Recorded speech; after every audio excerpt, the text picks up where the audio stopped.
عليهم آياته زادتهم إيمانا وعلى ربهم يتوكلون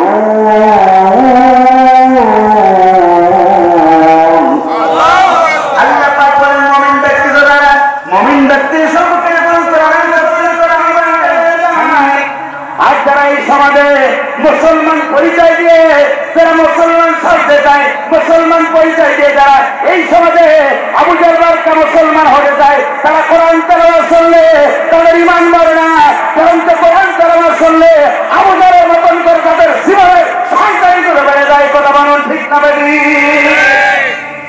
Abu Jahl মার্কা মুসলমান সমাজে আছে না?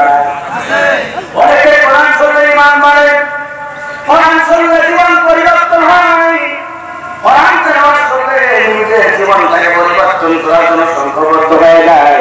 আর আফসোস থাকে এই 95% মুসলমান হয়েছে, অসংখ্য মুসলমান আছে কোরআন তেলাওয়াত শুনলে তাদের ঈমান বাড়ে না, বরং আবু জাহলের মতন করে শয়তানি তাদের জীবনে বেড়ে যায়। যেমন মুসলমান এই সব গ্রামে, আর যারা আবু জাহল মার্কা মুসলমান তাদের শয়তানি বাড়ে। মুমিন ব্যক্তির জীবনে 2 নম্বর প্রকার হলো এই কোরআনের মাঝে বসে কোরআন শুনলে। 2 নম্বর প্রকার হলো দুনিয়ার কোন জালিম শয়তানের কাছে তারা মাথার উপর পয়সা করে। একবার জোরে জোরে বলুন আল্লাহু আকবার।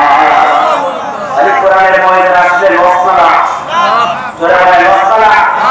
আল্লাহ পাক বলতে অনেকে বলে যে কোরআনের মাহফিল দিয়ে রাখি, কিন্তু আল্লাহ পাক স্বয়ং বলেন ওয়াতাকি ফাইন্না যিকরা তানফাউল মুমিনিন।